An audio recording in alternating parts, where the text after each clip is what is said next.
we call the Southfield Redevelopment Authority Board of Directors to order here Thursday, August 15th. So first item on the agenda is the meeting minutes for July 10th. Everybody present, we have enough people to vote. Motion to approve? We have a motion. Second. Second. All those in favor? Aye. All those opposed? That's unanimous, nobody had to. Next on the agenda is the July 24th, 2019 meeting. And again, everybody here is able to vote. We have a motion. Motion to approve? We have a motion, we have a second. Second. All those in favor? Aye. All those opposed? That's unanimous. Next on the agenda, I have the sewer pump station number 1. This is, just want to get this out in front of this right now. This is technically under the control of All-Star, but we know there's several issues that have been raised by some of the residents, and also our land use administrator has raised these.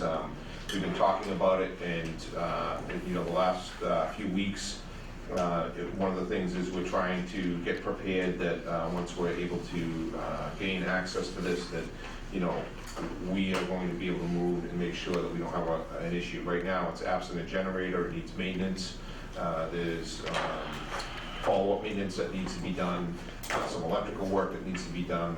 So I'd like to turn it over first to General Counsel Bob Galvin to just let us know where he has been and what his process has been. So my process is basically trying to get in touch with All-Star, see whether they would give us some permission to take over this. Largely unsuccessful. My understanding also, though, is that the Landowners Association has had some prospect of contact, and maybe there'd be some favorable agreement with them. If that doesn't happen, I've already have a contingency plan which would potentially allow us back at the table there. It may require some court intervention in order to get permission to take over responsibility for the sewer pump station. It would be care and custody, it wouldn't be ownership. Okay. So that's what we would do as a contingency. Okay. Could you speak a little louder so we can hear back here? Yep. So, you want me to restate it? Yes, please. Okay. So, right now, our goal has been to try to, on an amicable basis, get access and permission to access the pump station. We do not have an agreement with L-Star to do that, but there's a prospect of an agreement with the Landowners Association. So we're going to allow that process to see if it results in an agreement. In the event that they don't have an agreement, there's a good probability that I'll be recommending that we file some type of a claim giving us access to the pump station so that we can operate it and maintain it properly. Thank you. Thank you, Bob. I would like to also have our land use administrator discuss this. He's got some information regarding this on the pump station itself and the work and the history of it. Thank you, Mr. Chairman. In your packet, you'll note that there's a measure transmittal as well as a proposal. I had reached out to Williamson New England Electric Motor Service Corporation recently to do an assessment of the station. The station was actually constructed in 2008, and Williamson has been essentially the operator of record since its construction, even during, partially during the time that ELSA was actively involved in managing the station. So Williamson did come out on my request and recently conducted a full inspection of the station and provided a proposal dated August 13th. And the proposal included basically what would be required to upgrade the existing station to normal municipal standards and establish sort of a safe operating condition for the station. There are, as you can see, there's about 6 items in total. Some of them are more critical in nature that apply to sort of tonight's discussion. There are also some sort of standard maintenance items that are due, since I don't believe the station's been maintained in the past 12 months.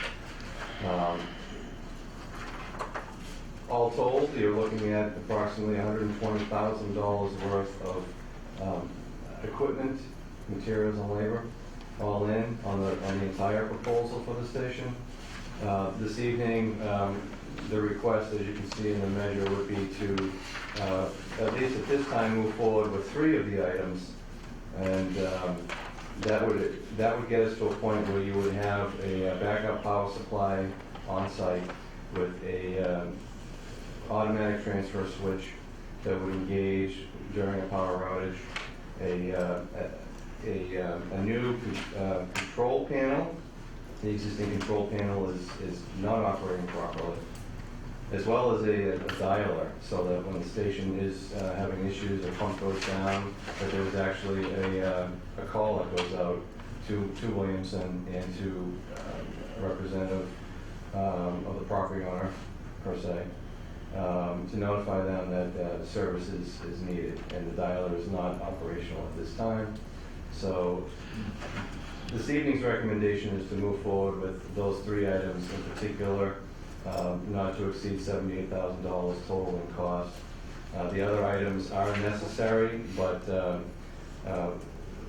could be revisited when additional budget is available, and certainly depending on when access is granted. Okay, great. Just to clarify, again, this is, if we vote this, then we have to, necessity subject to the permission of being able to access.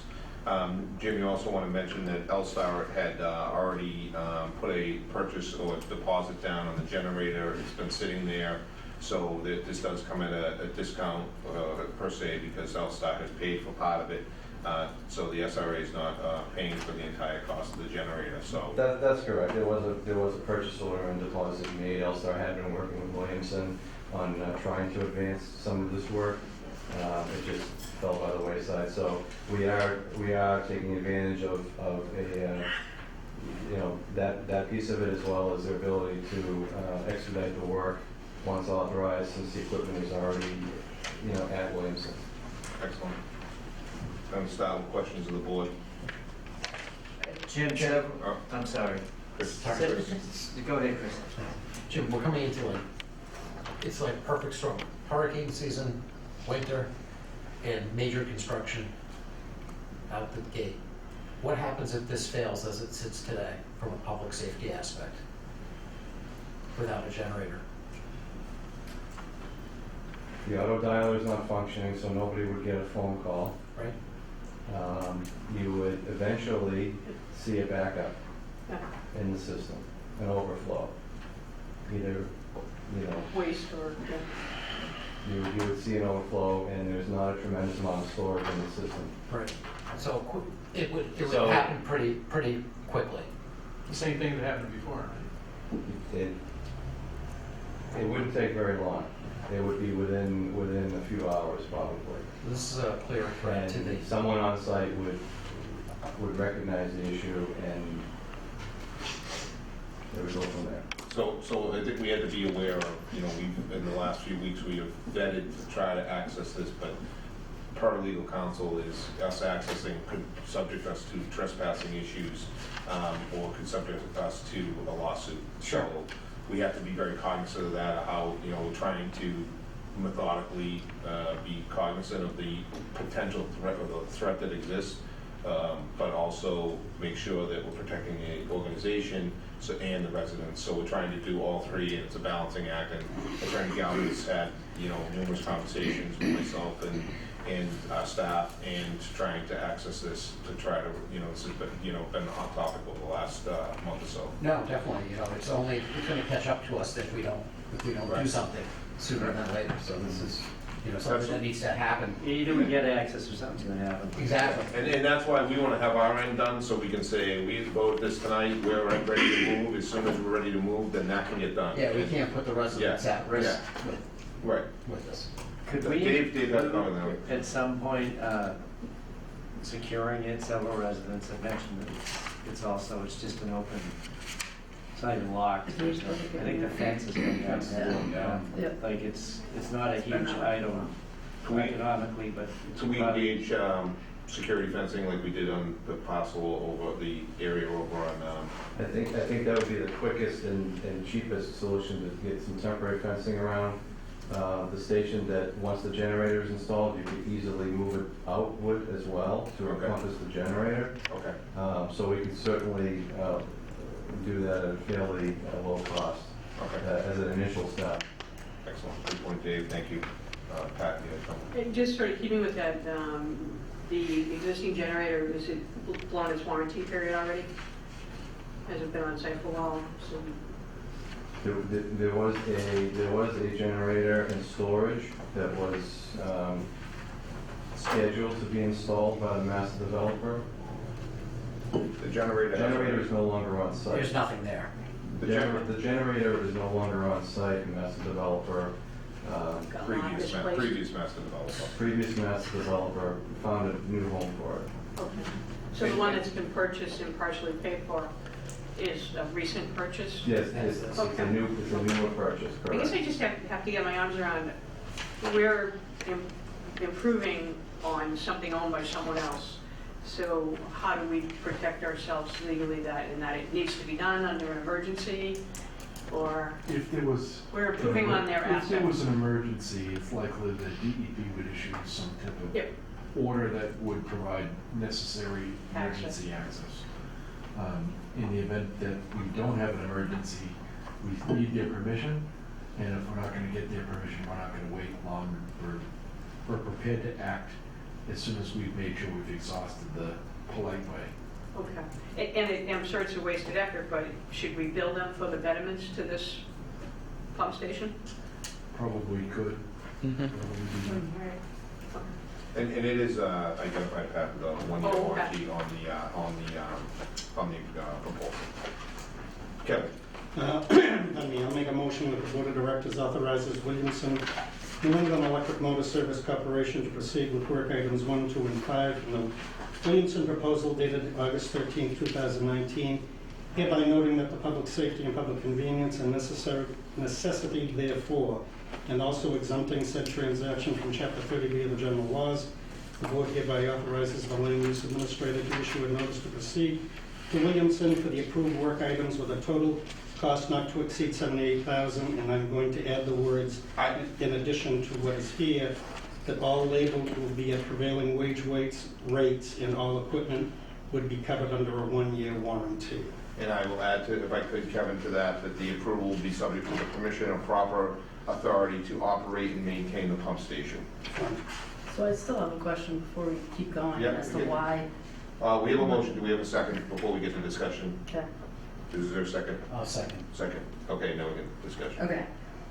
I mean, as a resident, we've been concerned about this for a really long time, and I guess why aren't we doing all of it it's all necessary.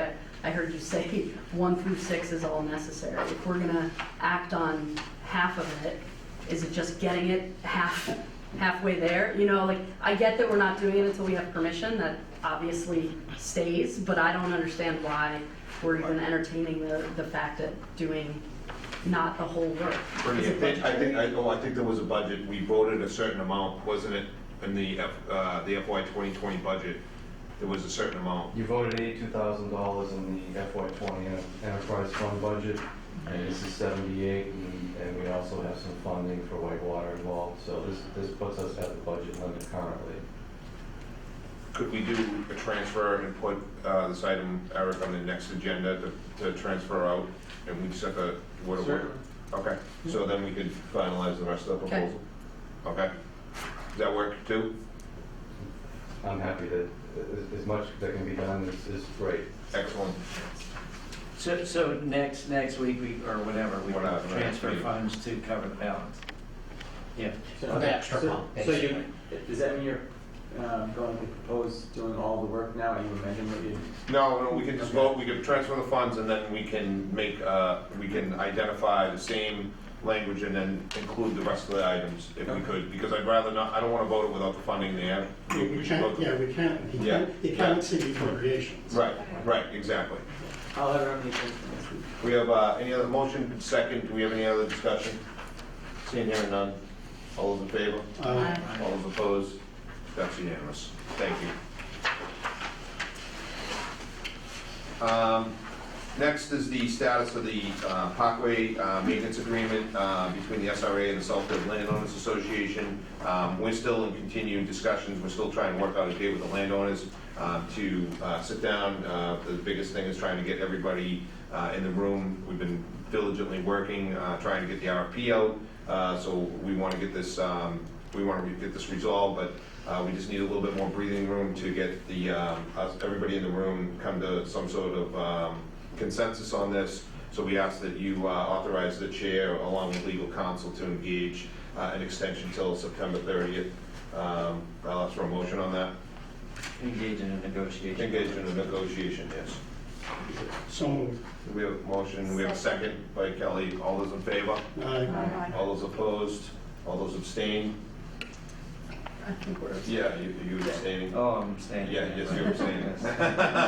We have 2 abstentions, that the motion passes. Next on the agenda is an issue with the Conservation Commission.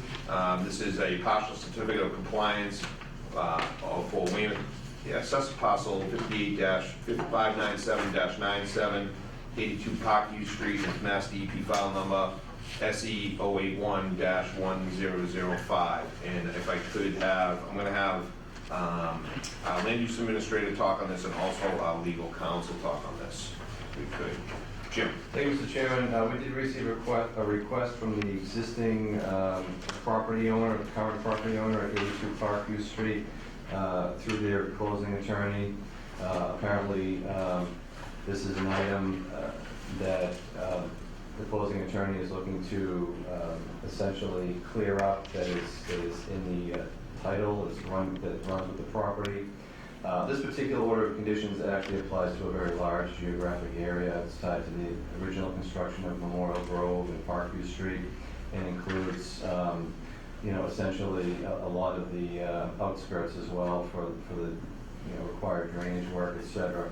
So it's still an open permit, and for this particular transaction, the owner has requested that we release their particular parcel from essentially from the permit at this time.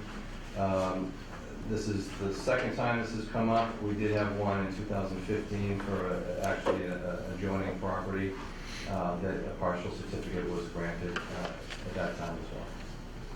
Okay. So this was some questions by myself and my Vice Chairman Rubin or to the council. So how do you think we should proceed? So, as some of you know, that I do a financing practice. I happen to know a lot about these type of issues. This is an issue that I see from time to time. Orders of conditions sometimes have perpetual conditions.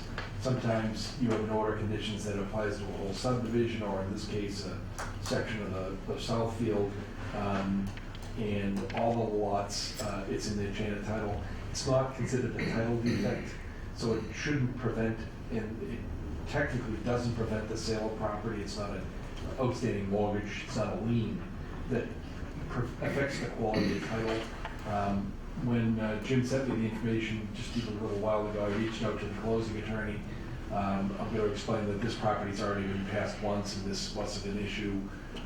If it really push comes to shove, I'll probably recommend that you give the partial release, because I'm not sure that it makes that much of a difference, but it's technically not a defect that prevents them from selling the house. So I think the best course of action for us is to not issue them unless we absolutely have to. I'm not convinced that you actually have to. If you do, I'll recommend it. Bob, could we authorize the chair with the vote of the board if you're To sign one if that's the ultimate conclusion. Yes. I was gonna say, can we just lay it on the table? So, Yeah. I think what you should do is take a vote authorizing the chair to sign the partial release in the event that my discussions lead to that conclusion. And because the issue is the person is trying to close in the house next week, so we potentially, depending on when we meet and closing date, we don't want to hold up a homeowner. It shouldn't, but some people insist on it, and I'm going to try to explain why it doesn't affect the title. We have to do what we can.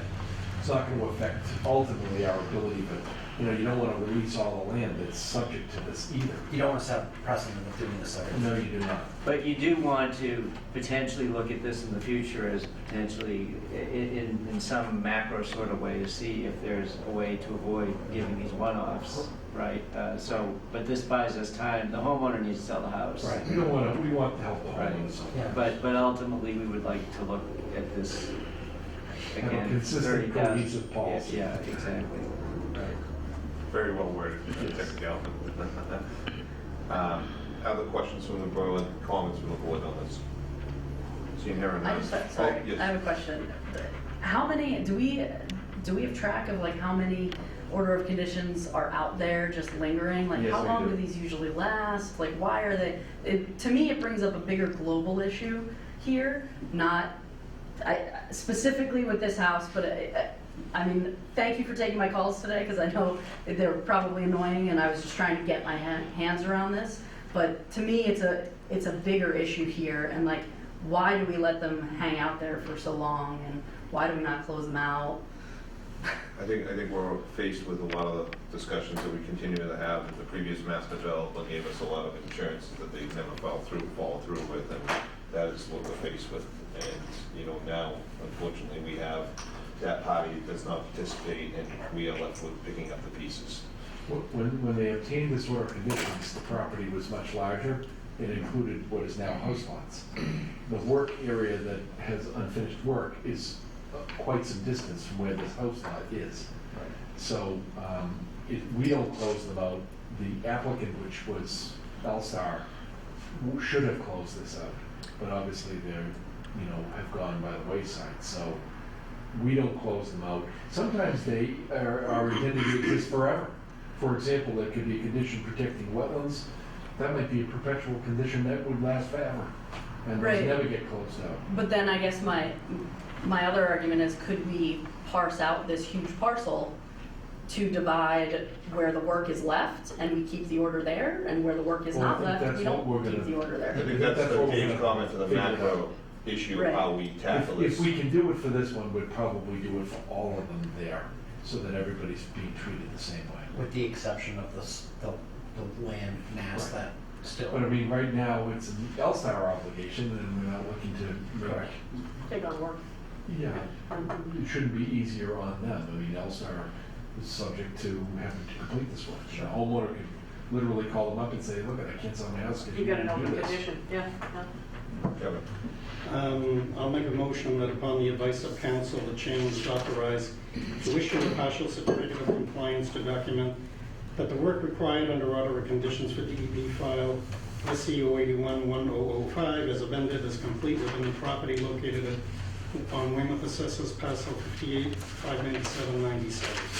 We have a motion, do we have a second? Sure. We have a second, all those in favor? Aye. All those opposed? That's unanimous. Next, we have treasurer's report.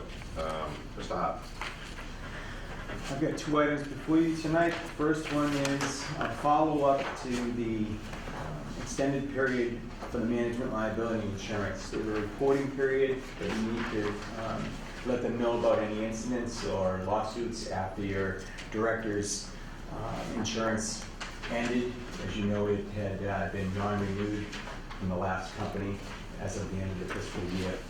So the current insurance agent that we're with, Hub International, recommended that we go back to that company and purchase a TALN, which allows us to go forward for another up to 6 years, is what I'm proposing before you here, and be able to report any lawsuits that go back to that period of time and be able to still collect against the insurance company. So this is a transfer that I'm looking for of $27,388, which will allow us to report out for the next 6 years, and that takes us through to the statute of limitations as well. So this fully covers you for anything in case there would happen to be a lawsuit from, L-Star on the decision for terminating them or anything related to that during that period of time. And I strongly recommend that you purchase And it was recommended by our current insurance agent. insurance agent. And they have a very expansive knowledge and Yeah, we've understanding. worked, both of us have worked with him in the past, and he's probably the best in the business. And comes highly recommended, so, yes. Okay. Any questions by the board? Do we have a motion? Make a motion to authorize the transfer of $27,388 from the budget line item reserve fund to the budgeted line item fire, MV, and other insurance to cover the cost of an extended reporting period for the management liability insurance, and hereby authorize the chairman to execute the related contract. I'll second the motion. Second. All those in favor? Aye. All those opposed? That's unanimous. Thank you. Next item. Thank you very much. The next item is, I just wanted to make you aware of the fact that we've been solicited by a couple different companies for a refunding of the 2010A bond. And this could save some money in the long run, but it's a complicated trust agreement that's involved with this, and we'd like to run this by bond counsel and review it with them and find out what our obligations are and what the benefits are, and then bring this back to you further afterwards. Excellent. Kevin, do you have any comments on this? I know you would. No, I think you're covered. Thank you. Any questions about the board on that? No. Okay. Excellent. Land use administrators report. Thank you. I just want to follow up from our discussion at the last meeting where we had provided an update on some of the site security issues. I just want to report that we have engaged Luigi Pompeo to assist us with installing some additional barricades on site in some key locations. And we're going to continue to monitor the site and try to cut down on unauthorized access to the runway area and some other locations that have been recently raised as well. So we'll hopefully get that done in the next couple of weeks, and just continue to monitor things, and again, continuing to try to button up the site as best we can before winter conditions kick in. Excellent. Good job, Jim. Thank you for doing that. We have no topics not reasonably anticipated by the chair 48 hours in advance of the meeting. We have public comment. Questions? Yes, as I recall, orders of conditions have to be recorded at the registry. Okay, and orders of conditions, because I know there's a set that we're watching in my neighborhood, have to be done at that time. There's a timeline. Certain things get checked off. If they don't, DEP can come and check it. So, and I know that they have to record it at the registry because that happened in the town of Rockland. Things weren't recorded, and DEP was on the upset side. So that's one issue. The other issue is I've been asking for the maps to go up here so that people can see what's involved with this project. And the other issue is... If I could comment on that, Jim has been working feverishly with the with Washington Capital with GIS mapping. They're trying to get the appropriate mapping to identify the ownerships and who owns what, and he's doing all that right now. We're working on fresh maps. It's just a work in progress. So we're getting there. We know it's going to be done, so it's on the record, and we'll make sure we're going to get it underway. That's one map. The Navy maps were already up here, Okay. and they were taken down. I'm talking about those maps, because those maps, the information lasts a lot longer. They really don't go out of date. And then there's new maps that the Navy has in terms of land use controls. And I'm sure they have great big ones that can be put up. Okay. The other issue is, has anyone checked to see if Elstar's paying taxes on the property they still have? It's not our responsibility, Mayor. It's the responsibility of each community and the assessors department. So Okay, because that might be helpful in terms of getting them to either do something or they lose their land. we'll continue to have our council monitor that. Absolutely. But the towns need to know where the parcels are located. Okay. If you can convince a town to do something to get All-Star to do it, then Have go at for it. it. No, I'll be the one asking at the I'm not- town collector's I'm not being office. facetious, like, absolutely. Oh, yeah. Usually gotta be at least a year in arrears before they'll even put the lien on there, then it takes about another year to foreclose the tax lien, so. But she's 100% right, we can ask and Yeah. remind them. Excellent. Got it, Mayor? Well, one more, there was an agenda where you were doing the RFP and forming committees and all of that, and that's not on this agenda. Yeah, we had to revise it because we have some housekeeping items that weren't complete that we had to work with the current Washington Capital with, and we are unable to get it done for this agenda. So it's just a timing issue, and we're going to try to get it done as soon as possible. It could be next week. We have a regular scheduled meeting. As soon as these items are resolved, then we'll get it right out. We just want to make sure there's a placeholder on the agenda at the time. So we want to get it done as quick as possible so we can engage a master developer and get things moving in. So we're in the public comment section? Yes. Okay, just wanted to make sure. So my questions pertain to the sewer pump station. Okay. How many people are impacted by a failure of the pump station? I've heard 40 or 50 residents. 40 or 50 houses? Yes. That would be it. Okay, just wanted to get an idea of that. No, it's the whole, It's the whole development. the 40 or 50 might be sewer backups, but everybody else has no sewers. Yeah, It depends right. on the catastrophic event, you know. It depends on timing. There's a Well, lot of no, factors. I wanted to just assess the risk here. Yeah, You know, if yeah. it's 50 houses versus The whole 1,000 houses. The pump station services the entire residential community. That's what I needed to hear. I hadn't heard that. Okay, sorry. The other question I have is actually to our constable here. I don't understand, you've been unable to reach, I would gather, L-Star, meaning Steve Vining. He has not. Any idea why that is? No. No? Okay. Okay. Another question here. You mentioned it might be advisable, and I probably say that with tongue in cheek, that once whatever work is done, if it's items 1, 2, 5, and maybe later 3, 4, and 6, or whatever else needs to be done to make sure that that part is finished. Okay, there's a charge that's accrued, and obviously, as we have talked about, I think that charge should be at least attempted to be, you know, shown a bill to L-Star for what it's worth. You know, do you agree?